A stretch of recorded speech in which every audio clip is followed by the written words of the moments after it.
কৃষ্ণনগর শহর থেকে কিভাবে নৃসিংহদেবতলা যেতে হয় এবং নৃসিংহদেবতলা ও তার পাশে অবস্থিত ঝিলটি সম্পর্কে বিশেষ কিছু তথ্য আমি আগের ভিডিওতে দিয়েছি। আপনারা যারা দেখেছেন তারা তো জেনেছেন এই বিষয়টা, আর যারা দেখেন এই ভিডিওর ডেসক্রিপশন বক্সে আমি লিঙ্কটা দিয়ে দেব, আপনারা দেখে নেবেন। আমি নৃসিংহদেবতলা গিয়ে বিভিন্ন তথ্য তো আপনাদের সামনে তুলে ধরেছি, কিন্তু যে দৃশ্যটা দেখে আমার সবথেকে বেশি আনন্দ হয়েছে সেটা আমি দ্বিতীয় পর্বে আপনাদের সামনে তুলে ধরেছি। আমি যখন ঝিলটা সম্পর্কে আপনাদের তথ্য দিতে যাচ্ছিলাম, ঠিক সেই সময়ই আমার কানে একটা শব্দ আসলো।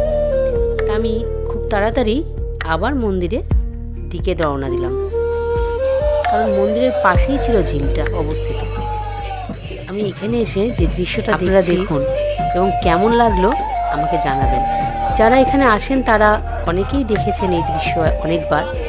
আমি এই প্রথমবার এই দৃশ্যটা দেখলাম।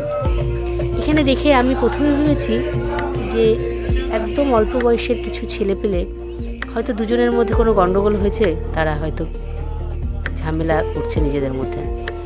কিন্তু পরবর্তীকালে বুঝলাম এখানে নৃসিংহদেবের যে লীলা, অর্থাৎ নৃসিংহদেবের যে কাহিনীটা ভক্ত প্রহ্লাদের বাবার হিরণ্যকশিপুর সাথে ঘটেছিল সেটাই এখানে তুলে ধরেছে এই ছেলে দুটি। আজকে বর্তমান যুগে আমরা কখনো ভাবতেই পারি না এই বয়সের ছেলেরা কখনো ঈশ্বরকে নিয়ে মাতোয়ারা হয়ে থাকতে পারে। যখন আমরা এনাদের মতো ভক্তদের দেখি তখন বুঝি যে সত্যি এটাও সম্ভব। আর ঈশ্বরকে নিয়ে থাকলে কত মনে কত তৃপ্তি, কত আনন্দ থাকে, সেটা এখানে এই ভক্তদের না দেখলে জানতাম না। দেখুন, এই যে নৃসিংহদেব ঠাকুর যে ভক্ত প্রহ্লাদের বাবা হিরণ্যকশিপুর পেট ছিঁড়ে দিয়েছিল, সেই দৃশ্যটা এখানে তারা তুলে ধরেছেন।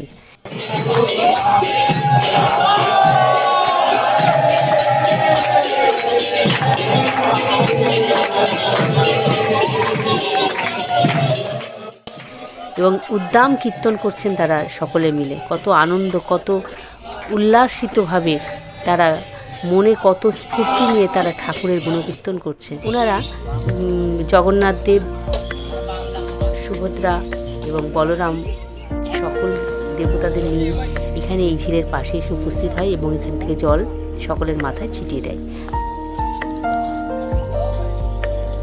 আমিও সেটা দেখে এইখান থেকে একটু জল মাথায় নিজের দিলাম।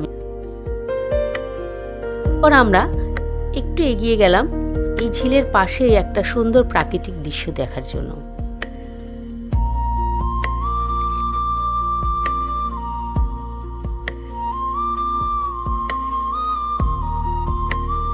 দেখুন জলটা কত সুন্দর লাগছে এই সাইডে দাঁড়িয়ে দেখতে।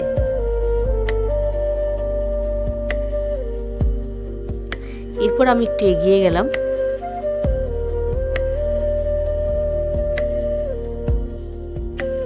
এখানে যে চাষের জমিটা সেখানে আমি চলে গেছি।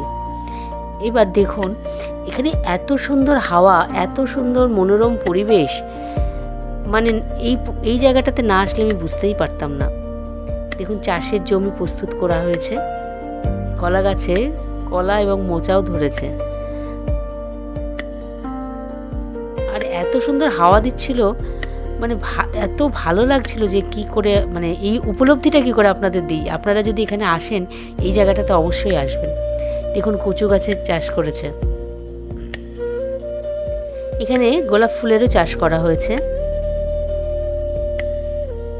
কত ফুল ধরে আছে। ফুল তখনই তার জীবনে সার্থকতা লাভ করে যখন সে ঈশ্বরের চরণে যায়। এরপর দেখুন এখানে একটা ছোট্ট গাছে পেঁপে ধরেছে। এগিয়ে গিয়ে দেখুন দিগন্ত জোড়া সবুজ, যা দেখলে চোখটা আমাদের সুন্দর থাকবেই থাকবে। শহরের পরিবেশে কিন্তু দৃশ্যগুলো দেখা যায় না। আর এই গাছটাতে কত সজনে ডাঁটা ধরে আছে, পাতা নেই বললেই চলে। গাছে প্রচুর আম এসছে, ছোট্ট ছোট্ট কুড়ি কুড়ি আম এসছে।